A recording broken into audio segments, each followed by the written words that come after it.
Good morning, everybody. Good morning.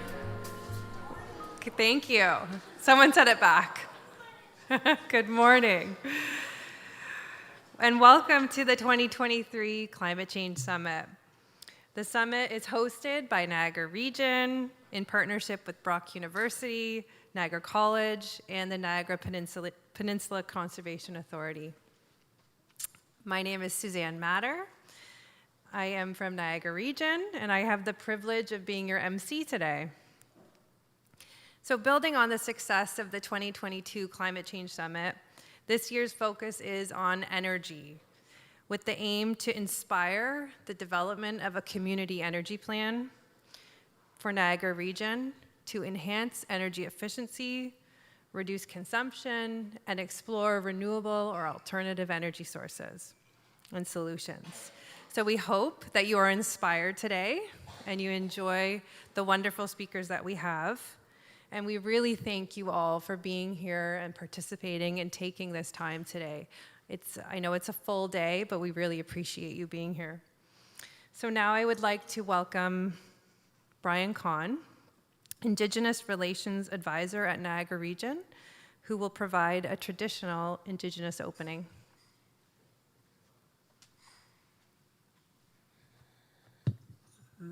Tansi, Brian Kahn, Natishikashan, Niagara Falls, Nowikan, Natineska, Wakamakanak, Iliniwak, Mashkegwak, Ekwamiti. So hello, how are you? That's a question. Okay, just making sure you're listening. My name is Brian Kahn. I live in Niagara Falls, but my ancestors, they come from the north, the far north. They are the Moose Cree, and I am Métis. I have the honor of being asked to do the traditional opening today.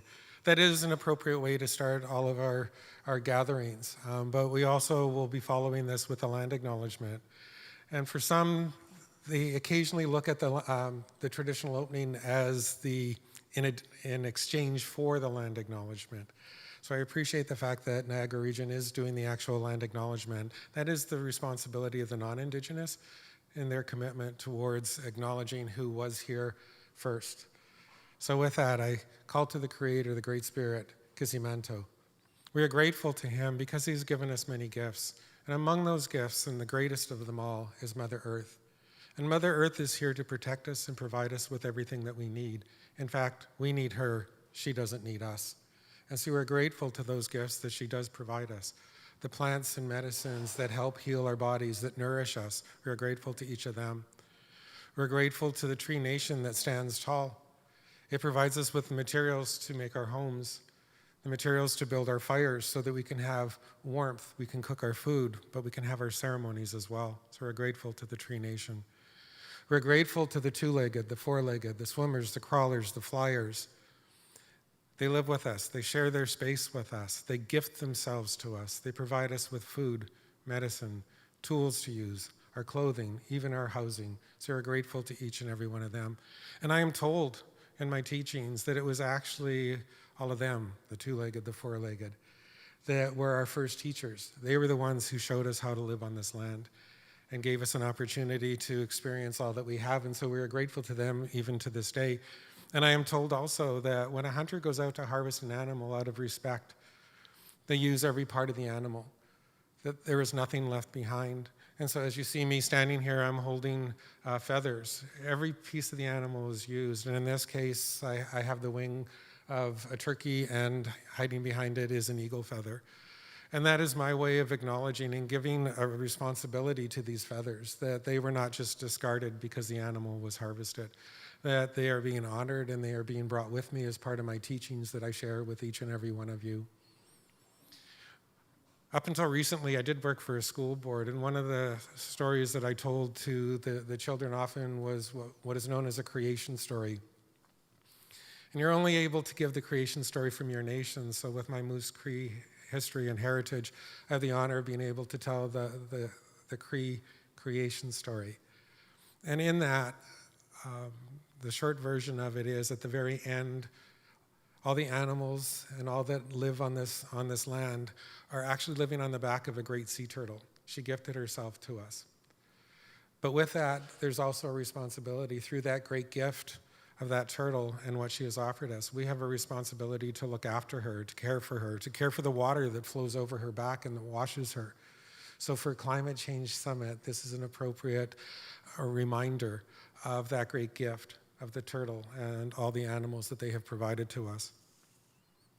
In Niagara, we're fortunate that we're surrounded by many waters. I look outside and I see the pond here and the waterfall. It's not quite the same as Niagara Falls, but it's nice to see nonetheless. And so I appreciate this space. I don't like speaking into a microphone, but I know because of the space, the acoustics that's required. But I do enjoy the space because I do get to look out and see some of those gifts from Mother Earth while I'm speaking. I'm reminded of each and every one of them. But water not only surrounds us, it nourishes us as well. And our bodies are made up of water. In fact, the first 9 months of our lives are actually spent within water. And of all the celestial beings that are out there, Grandmother Moon shines up in the sky. And sometimes you see her in her full glory, and she is beautiful to see. And sometimes we even see her during the daytime. She shares the sky with Brother Sun, so she's a little cheeky because often they're at opposite times. But every now and then you do get to see her during the daytime. But Grandmother Moon, she influences the waterways. She influences the waters outside. She influences the waters within us. But most importantly, she influences the water of the women of our community. And with that, she brings forward new generations. And we're so grateful for those generations that are about to come forward. But we're also grateful for the generations who have been in the past. And those who are here with us today. So we're grateful to Grandmother Moon for providing us with that great gift. Brother Sun, he's hiding right now, but he's out there, and he provides us with warmth and energy, and we're grateful to him. When I look to the night sky, I see the stars, and I am reminded in my teachings that those stars are actually our ancestors, and they're watching over us, and they're providing us with our path, our guide. They are leading us on this journey while we walk across Mother Earth in the back of the great sea turtle. And so we're grateful to each and every one of those stars because they remind us of our history, they remind us of where we need to go, and they help us plan that. And so again, with climate change and with this summit, I hope that you look to those ancestors and use them today to guide you on this journey. So with that, I say hi, miigwech, merci, marci, thank you.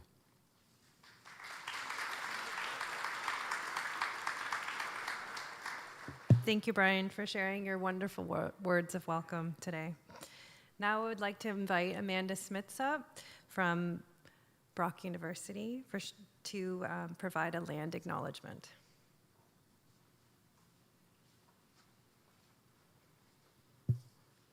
Thanks, Suzanne. This land is steeped in the rich history of the First Nations, such as the Hattawandurag, the Haudenosaunee, and the Anishinaabe, including the Mississaugas of the Credit First Nation. There are many First Nations, Métis, and Inuit from across Turtle Island that live and work in Niagara today. Brock University, the Regional Municipality of Niagara, Niagara Peninsula Conservation Authority, and Niagara College stand with all Indigenous peoples, past and present, in promoting the wise stewardship of the lands on which we live. Indigenous ways of thinking and doing are closely tied to the land. We just learned this from Brian. They do not believe that the land can be owned or claimed. All living beings are connected and should care for each other. The current state of the environment and climate change can be linked to humans not caring for the land in the same way as First Nations, Métis, or Inuit. As we listen to the speakers and engage in discussions today, consider how Indigenous and diverse community members would be impacted by the decisions and how your work aligns with Indigenous ways of thinking and doing. Thank you, Amanda. So now we'll move into our first speaker. Or actually, the chair's opening remarks first. So Chair Bradley, if you could come up and join us.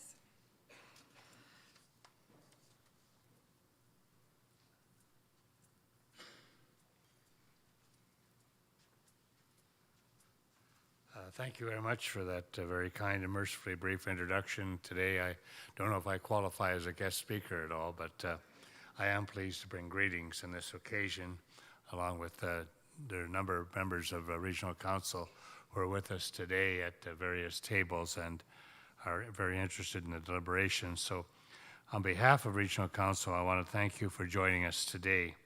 This summit is a follow-up on our discussions on climate change from last June. It will help us set our sights on the development of a community energy plan for all of Niagara. It's an honor to stand with so many dedicated community partners, all of whom play a vital role in our collective efforts to address this challenge. I want to emphasize the significance of the partnerships that have been forged since we met just over a year ago. In the face of climate change, collaboration is not merely an option, it is indeed a necessity. It is through partnerships that we pool our collective strengths and resources, and in doing so, we become capable of driving real change. Climate change knows no boundaries and impacts all of us right across this earth. It respects neither municipal borders nor private or public property or infrastructure. It affects us all, and its consequences are already manifesting in Niagara. Rising temperatures, extreme weather events, and the associated economic and ecological costs are no longer distant threats, but stark realities. Our response must match the scale of the challenge. Developing a community energy plan built on sustainable and clean energy sources holds one of the keys to mitigating the worst effects of climate change. By working together, we can ensure a transition to a low-carbon future that not only reduces our carbon footprint, but also creates green jobs, fosters innovation, and improves the quality of life for all residents in our region. Today's agenda is really built around the sharing of best practices and the strengthening of our partnerships. It's a privilege to learn from so many top minds in the field of climate change and community energy planning. I encourage all who are in attendance to actively participate in the discussions and panels, though I really don't have to encourage you. The very fact that you're here today indicates that you want to participate. Your dedication to sustainability, innovation, and resilience is what drives our progress. Whether you're in academia, business, government, or the nonprofit sector, your unique perspectives, expertise, and resources contribute to the comprehensive approach we need to succeed. In the face of climate change, we must think globally and act locally, and that's a refrain that we've heard on many occasions when dealing with the environment. Our region is at the forefront of this endeavor, and it's our duty to indeed lead the way. I believe that together we can inspire change not only within our boundaries, but beyond them, setting an example for others to follow. Let us continue to work hand in hand, sharing ideas, resources, and strategies, because together we are more than the sum of our parts. Thank you for your dedication, your interest, your tireless efforts, and your unwavering commitment to addressing climate change and shaping a brighter, more sustainable future for our Niagara region. Together, we can make a difference. Together, we can create lasting change. And thank you all for being here today.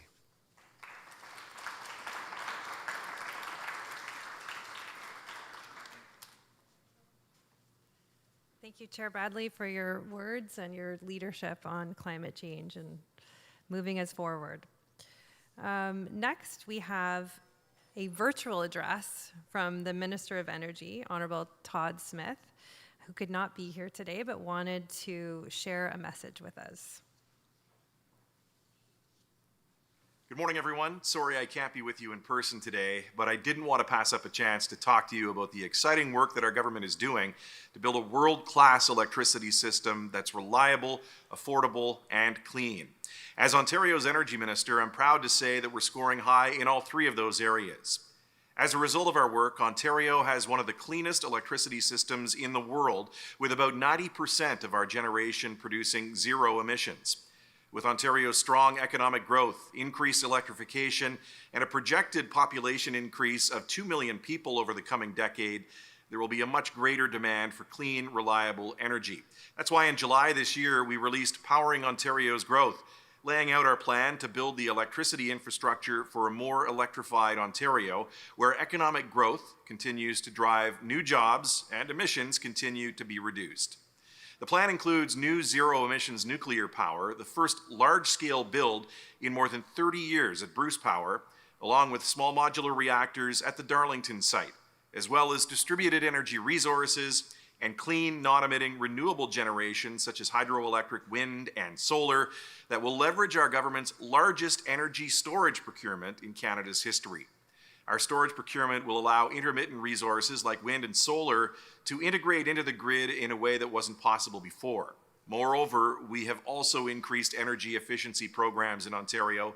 We've expanded our hybrid heat pump pilot programs to more communities and enabled province-wide deployment of EV charging infrastructure to help support EV adoption. As well, we continue to move ahead on other initiatives already launched that will help to reduce energy demand and keep electricity rates affordable for families, including peak perks, the green button standard, and the ultra-low overnight price plan. I want to thank the organizers of this summit, Niagara Region, in partnership with Brock University, the Niagara Peninsula Conservation Authority, and Niagara College for inviting me to participate, and I want to congratulate them on convening this very important event. Together, we can continue to build a cleaner energy future while providing families and businesses with reliable, low-cost, and clean power for decades to come. Thank you. Well, thank you to the minister, and that hopefully is inspiring that we are all sort of trying to get on the same page to move new, innovative energy solutions forward. So now I'd like to introduce our first speaker, Wayne Stuffler. Wayne is the interim executive director at Future Energy Oakville, a founding board member of Future Energy Oakville. He has recently embraced the role of executive director to fine-tune the organization's strategy and accelerate pivotal initiatives within the community energy strategy. In addition to his role at FEO, Wayne is the principal at WDJS Consulting, whose focus is to facilitate transformative change and foster innovation within organizations. Prior to WDJS Consulting, Wayne was the Vice President, Finance and Administration and CFO at Sheridan College. His portfolio encompassed financial services, facilities management and sustainability, enterprise risk management, information technology, internal audit, and business services. Wayne's facilities management and sustainability team were instrumental in the development of the Town of Oakville's community energy strategy. And I had the opportunity to work with Wayne's team while I was in Oakville, and they are doing a fantastic job. So please welcome Wayne to the podium.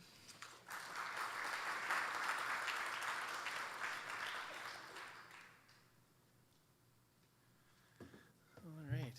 Well, good morning, everyone. Thanks for inviting me to share my experiences in Oakville. My presentation, I guess, is getting queued up. Did I press the button? Well, I'm thrilled to see so many energized faces today. Okay, that was a dad joke. Okay, I'll try one more. This summer, I had the delightful opportunity to explore this beautiful region. More personally, I toured the awesome wineries on an e-bike. The blend of natural beauty and the awesome hydroelectric power being generated from this region is really amazing. But I guess that's all just water under the bridge for you folks. Okay, I'll stop. Okay, so today I'll take you through the journey, Oakville's community energy strategy journey. Oakville began our journey, we began in 2019 when the Oakville Energy Task Force was formed, laying the groundwork for this transformative community energy strategy. By 2020, Future Energy Oakville was established to reimagine and reshape the community's energy use, supported by the town and local progress. But progress was challenged due to the impact of COVID on all our workplaces. In 2021 and 2022, that was really where we started to lay the foundations. As the world began to adapt to COVID, FEO implemented its organizational structure, administration, and expanded the board and hired an executive director. In early 2023 is where I think we've really started gaining momentum. We have revised and have a more targeted strategy for FAO, focusing on the core elements of engagement and collaboration to really establish the value add that we bring to the community energy strategy. So, Oakville has focused on a community-owned strategy, projects owned by various stakeholders in the community, and community-led governance. The desire was to establish a new template for a community-driven acceleration that builds on successes that have been achieved in Europe to address the barriers we see here in Canada. By breaking the paradigm of government-led strategy with a community entity governed, coordinated, and set up to accelerate implementation, we feel we can leverage community buy-in through shared governance and also include public and private investment. So focusing on programs rather than specific projects to find synergies and use resources more efficiently. Okay. So the task force. So the community energy strategy for Oakville was developed by the task force, shown here, a dedicated group in our town that are committed to transformation of our community's energy usage. The task force was a unique assembly of senior level energy leaders from a cross-section of sectors, including the town, Halton Region, Oakville Hydro, Sheridan College, Enbridge, Hatch, and Siemens, to name a few. Together, we developed an evidence-based community strategy, drawing on proven best practices, but also considering our local realities. So the strategy is not just a plan, it's a pathway offering actual and achievable local energy solutions through a collective effort. So this is a snapshot of the plan. So the community energy strategy, it's aligned with the Oakville's official plan, and it's aiming for sustainability on these goals by 2041. So there's threefold goals, three goals. So enhancing energy efficiency by 40%, reducing GHG emissions by 50%, and lastly, working towards returning at least $7 billion in cumulative energy savings to the community. So to realize these goals, strategic directions have been outlined, focusing on home and buildings, industrial efficiency, local supply and distribution, and transportation efficiency. From that, 12 priority projects were developed, including home energy retrofits, district energy, EV stations are set to guide Oakville towards significant energy emission savings and economic benefits.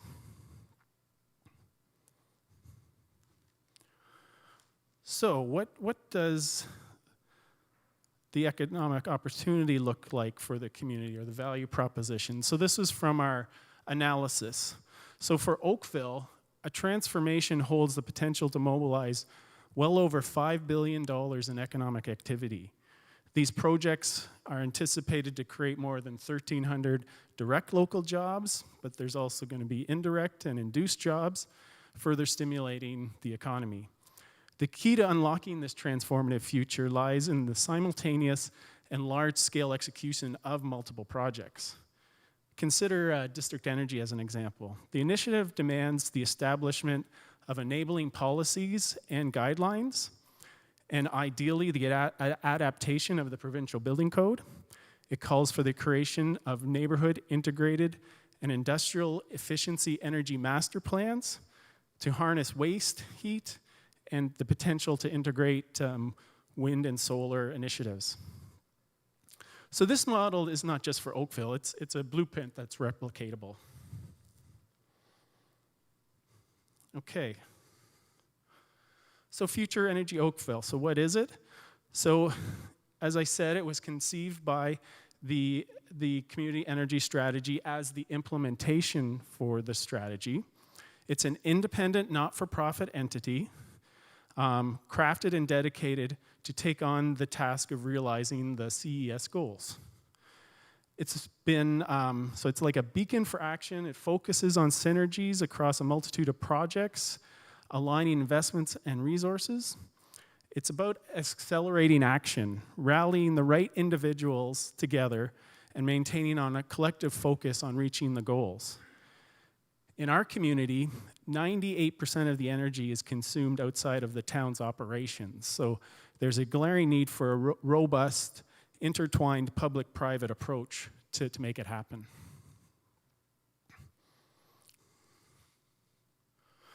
Okay, so this was, when we developed the strategy, the initial structure. And so I'm going to show you later, this isn't the structure we're operating now, but this was this notion of like a full build-out of the structure. So you can see at the top we have the board with the support of the task force. And then we have a management structure, and we have a few different roles there. You can see executive director, social media, program manager, grants manager, community relations. And so those were seen as what would need to be funded as the entity to manage it. And then below that was where it gets into the specific projects. And that thinking that's the in-kind portion. So you need a certain component to run the operations, but that these could be more community-led but connected, very well connected into FEO, and that could be provided by in-kind by the various community members. So then, this shows the financials. So this has changed as well. Initially, it was expected that grant and investments paired with community sponsorships would serve as the launch pad, helping FEO gain traction. And grants and sponsorships would amplify our ability to attract further investments, creating a cycle of growth as we progress over the years. And then we'd be able to actually start to, from these projects, create dividends. And I'll show you later on, we've kind of revised that a bit, but that was that initial thought that we could launch with funding more grant-based and in-kind, and then transition over the longer term.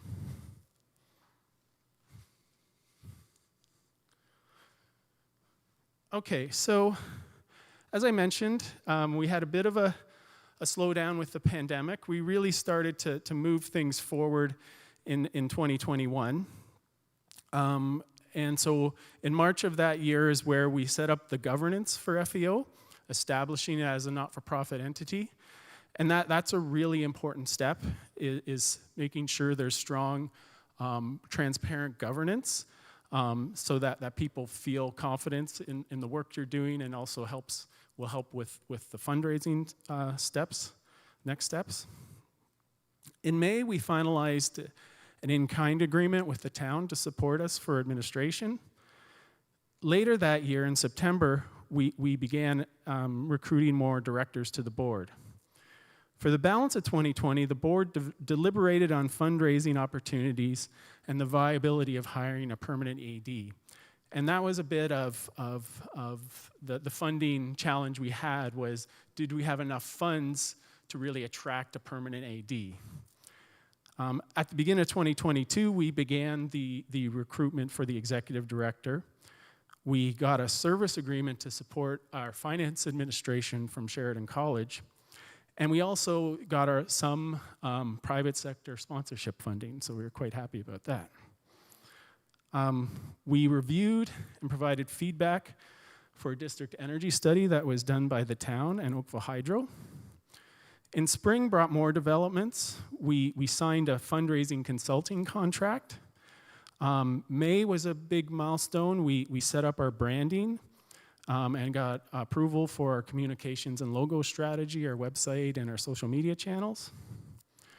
In the summer, we officially hired an executive director. The following month, our efforts were in the digital space, where our website went live and we started to develop more social media campaigns. In October, we reviewed and provided feedback for a home energy retrofit business case that was developed by Oakville Hydro. However, as we approached the year's end, we faced a very challenging moment with the loss of our executive director. So in 2023, I call this really where we've been gaining momentum. The mandate of FAO was clarified earlier this year. Our core vision, though, remains the same. We're committed to accelerating the transition to a low-carbon economy. This is at the heart of what we do and the foundation upon which all of our initiatives are built. A significant part of our mandate now is actively engaging with our community. What we aim to do this through a series of talks and workshops. Our goal is not to inform, but also to inspire. We'll be showcasing best practices and innovative solutions that have the potential to revolutionize the way we think about sustainability and environmental responsibility. Lastly, I want to emphasize the spirit with which we're approaching the work. Our methods will always be positive. We're fostering collaboration at every step. We are not just about setting goals. We're about ensuring that they are measurable and ensuring that we track our progress continually to strive to be better. So in April, I was appointed as the interim executive director to guide initiatives during this transitional phase. We launched a robust social media campaign, amplifying our voice to engage more deeply with the community. A couple months later, based on town's request, we produced a comprehensive white paper on the process it would take to implement green development standards. This document provided key best practices for implementation and case studies for the town to reference. September brought forth renewed financial sponsorship from one of our community sponsors. So this really energized the board and is assisting us to move into this next level. On November 7th, we have it's shaping up to be a really great event. We partnered with the Oakville Chamber of Commerce and the Professional Engineers of Ontario, and we're hosting our first thought leadership event. So the event will include an expert panel. It includes the Chief Operating Officer of Oakville Hydro, the CEO of Siemens Canada, and the CEO of Geotab. And this event should be a real springboard to launch interest in our other priority projects. So in December, we're starting the workshops. We're focusing on we call them a discovery workshop. This one we're looking to focus on transit. And we really feel that will start to move forward the community of practice in that area. And so over to then our revised approach. So when FAO was launched, there was a high level of optimism and expectation. We believed that funding from our community partners would flow seamlessly, supporting our actions. However, as with any venture, we had to adapt and recalibrate our approach based on the realities we face. And I certainly think COVID played a part in this too. So the graph you see here kind of outlines our revised funding strategy.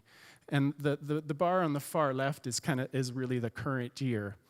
And so what we're presently doing is focusing to build and demonstrate our value to the community. We believe by doing so, we'll lay a strong foundation for our fundraising campaign. So I would suggest looking at this like a startup and build it on 3 to 5 year increments. We got kind of focused on this longer term view at the beginning that we had to start to build up to be able to start generating our own income. And we were looking more long term and really just look more at like a 3-year plan of how to engage the community, move things forward. And I think from that is where you'll start to develop future opportunities to keep the organization sustainable. So this is what I'd say is our current structure, where now we have Future Energy Oakville in the middle, and we have the task force members kind of around us supporting our strategy. So we really view the Oakville Energy Task Force as a cornerstone of our operations, because they're going to provide and do provide the in-kind support to our program functions. So their involvement is required to amplify our capabilities and ensure that our programs are both impactful and sustainable. Their expertise and commitment is instrumental in driving our programs forward. So for 2024, this is what our plan is looking like. And these are all from the priority projects. There's a bit of adjustments here, but from our priority projects. But we feel we've developed a really good path forward for 2024. So home energy retrofits, they're a forefront for many communities now. So we're working closely with the town to develop an energy coaching program as a resource guide for homeowners through the retrofit process. To further support this, we'll be launching a custom web page providing easy access to resources and information. And then also recognizing the importance of skilled professionals in this domain, we're looking at developing contractor training to ensure that they're passing on the value of home energy retrofits to homeowners. Another key area of focus is district energy.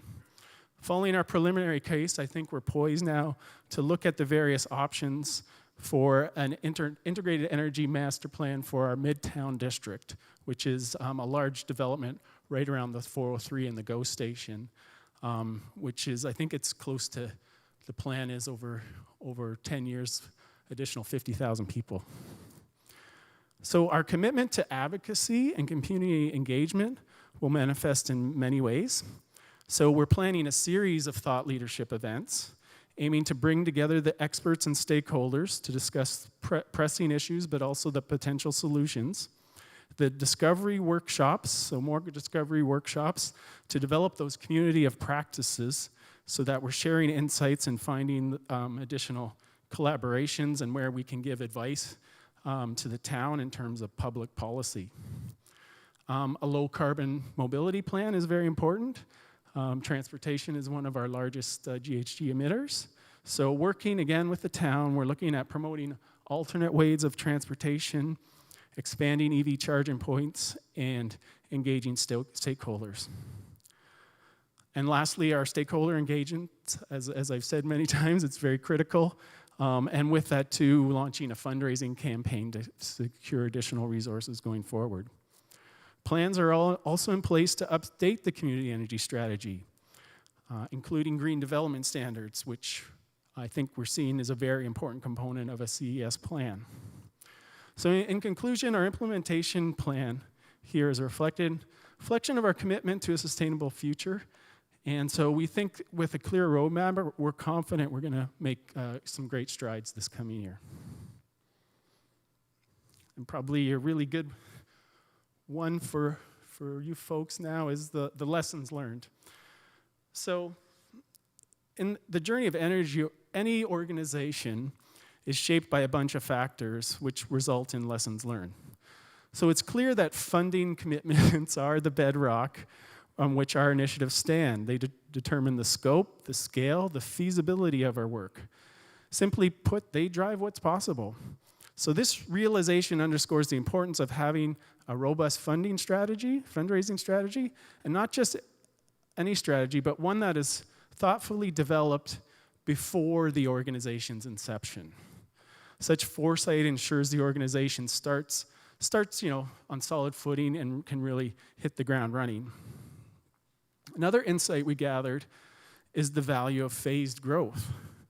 So we set ambitious visions, but it's crucial to recognize the importance of growing step by step, ensuring that each phase is sustainable, builds upon the last. This approach allows you to be adaptable and resilient as well. And phased growth can be seen as in conflict with the urgency of the climate emergency, but you could be going down, and we experience this a little bit in certain cases where you start going down a wrong path because you're trying to move too fast. And so really having that solid plan is really important. And central to any organization's growth is the value proposition. So it's imperative to define and articulate that unique value that an organization like this brings to the table.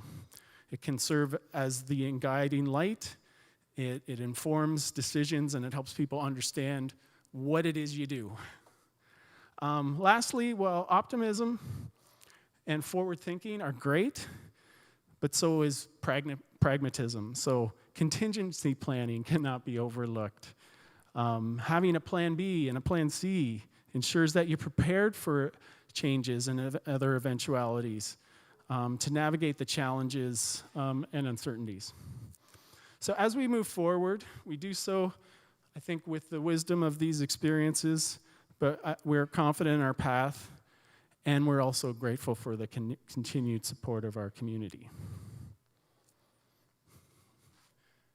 And with that, that's my presentation, so thank you very much for listening.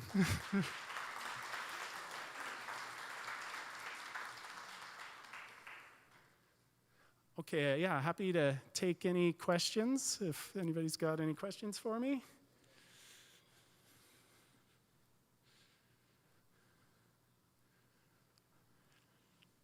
Yeah?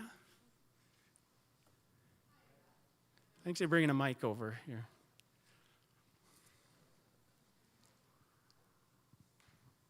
Good morning. Thank you so much. Just had a question around the task force and your members from the public that are on there. So you said it was executive level directors and those type of people that are represented from a lot of those companies. Yep. So I was just curious that journey of getting members of the public and how that's gone for you guys, if you have any wisdom around that. Yeah, I think that was what we were very pleased about initially was when we approached these companies, focusing on the sustainability department in those companies, but we did find people that were engaged, lived in the community, and were very, very interested in supporting us in the strategy. Now, obviously, the town and Sheridan College really drove the development of the strategy in support of consultants to actually create the strategy, but their engagement through the process was critical in developing, what those priority projects should be. And good morning. Kent Keeler with Tour of Power. Just thinking about maybe it's lessons learned, or maybe you're kind of at the forefront and there aren't other organizations like yours to learn from, but is there any kind of a network between other municipalities and similar organizations and sharing learnings? Yeah, there sure are. There's several communities that are in a similar space and have different degrees of this community-led engagement. So Waterloo region has a similar entity, and you're going to hear from Matthew Day later today. He can tell you a little bit about that. Its governance is a little different. It has its governance. Its board is municipal leaders.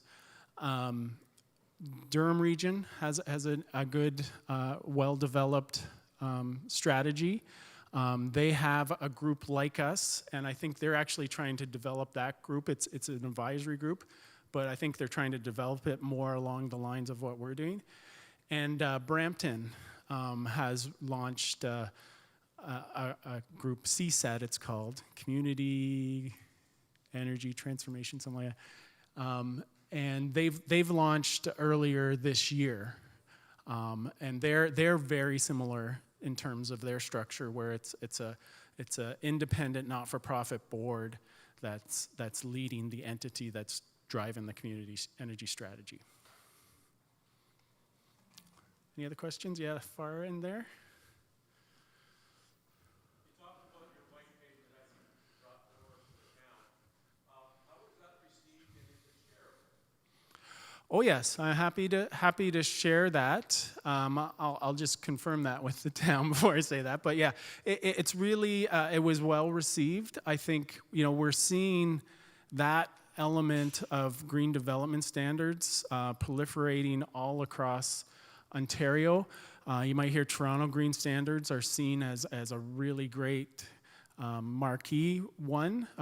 Brampton has a really good one. I think Markham has a really good green development standard. So I think there's a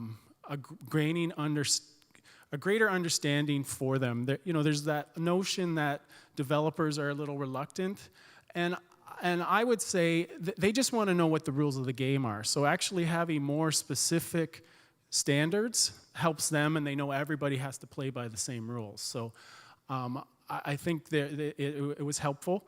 There's lots of resources too. Any of that stuff, I'm happy to point you to where those resources are and how to develop those standards. Okay.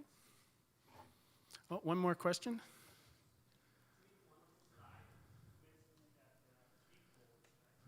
Yes.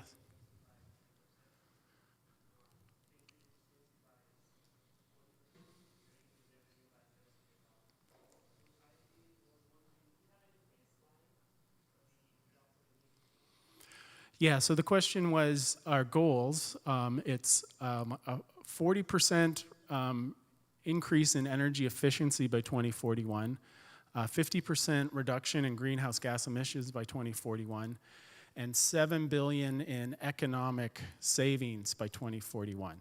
So that's the whole notion of the strategy. It was developed to be measurable. So we've set a baseline at the beginning of 2019. We haven't started measuring that yet, but that's on my list to start to measure those initiatives so that we can start to see how we're moving along that. But that's critical to do that measurement.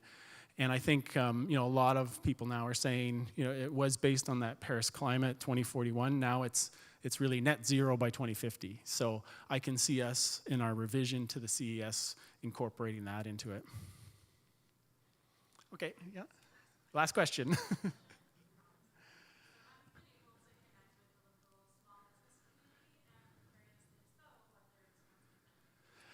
I think we're beginning to do that. Like I'm been more engaged with small business energy companies who are really doing some great things and learning about new technologies. Not only just solar, but there's different technologies on water heating and different things like that that people are thinking up. So there's lots, especially post-COVID, this is the time to strike. There's lots of interest and engagement right now. Okay, well, thank you very much, everyone. Thank you, Wayne. So, test for this morning. Who spotted me in the picture of the task force for the Oakville community? Wayne, did you? Did you even know I was in that picture? No, he didn't realize. But we wanted to give you a gift. But here is our gift. Wayne, we have a gift for you. So this is from Niagara College, and we have fresh honey from Niagara College, and the MPCA provided some local cookies. Thank you very much. Thank you very much.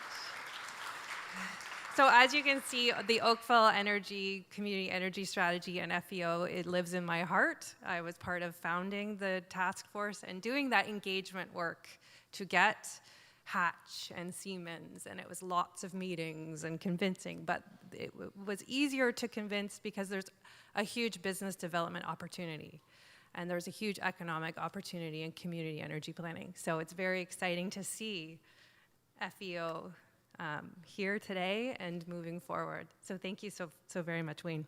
So now we can just move into a break. We'll do about a 10-minute break. There's refreshments at the side. Washrooms are upstairs or outside the hallway. If you require an elevator to get outside or upstairs, it is outside the doors on the right-hand side. And I'll see you in a few.